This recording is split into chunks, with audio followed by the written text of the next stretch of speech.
Unahin ko lang po itong issue dyan sa Tolosa National High School. Pwede ba namin malaman yung pong pagtukoy dito sa babaeng estudyanteng ito, paano po naggawa ng PMP?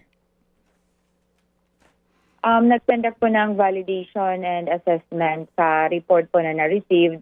And pinuntahan po yung lugar and eskwelahan. And they have interviewed the teachers and talked to the parents. So, yun po. And dito ho naman, tukoy na yung pinost nitong batang ito ay nabasa po namin ito, pawang threat po lamang ito. Na-establish ho ba kung bakit niya nagawa iyon? Yes, sir. That's correct po, sir. And according sa validation ng ating kapulisan, meron silang family problem and gusto lang niyang magpapansin. Gusto lang pong magpapansin. So, can we just put it in the right context? Ano po, doon sa balita na napigilan ang sinasabing pamamaril dito po sa Tolosa National High School dahil po dito sa sinasabing informasyon na nakalap. So practically po, as in wala pong na-recover ang PMP na anuman pong armas o anuman pong pakikipag-usap nitong batang ito sa ilang pang estudyante para physically po talaga may manifestation na sila po ay pupunta sa eskwelahan para mamaril. Yes po, that's correct po.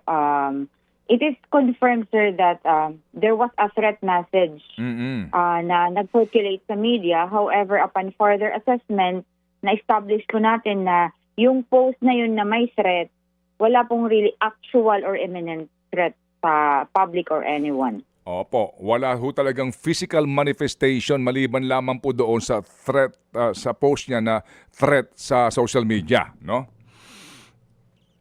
Yes po, sir. Opo, yes sir. Yes ma'am, para ho klaro kasi yung mga kababayan ko doon natatakot na nga po pati yung eskwelahan, yung pagpasok ng mga bata sa school. Yan po kasi yung effect nito kapag may ganun pong uri po ng anunsyo at informasyon na may actual physical threat. So, ma'am, nasaan po ang batang ito ngayon? Nasa custody po ng kanyang mga parents. Opo. Pwede ho bang maipaliwanag lang natin bakit po matapos ang pagtatanong agad pong hinayaan na yung mga magulang po ang kumanlong sa bata considering po na meron siyang threat na ginawa? Ano ho ba naging basis ng PMP para gawin po iyon? Actually, sir, nag-coordinate po tayo sa MSWDO, Municipal Social Welfare and Development Office, for appropriate intervention sa bata, considering na merong ganun siyang pinost. However, yung custody niya is with the parents.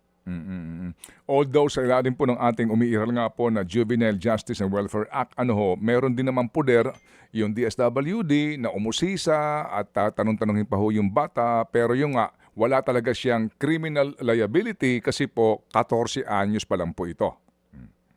That's correct, sir. Mga kapatid, patuloy po kayong tumutok sa 105.9 True FM para sa totoong balita, impormasyon, music and entertainment. Mag-subscribe sa aming YouTube channel at podcast at sundan nyo kami sa Facebook, Instagram, X at TikTok sa True Network PH. Bisitahin din po ang aming official website, truefm.ph. At panoorin din kami sa True TV Signal, Channel 19. Kami po ang 105.9 True FM. Laging true sa'yo, kapatid.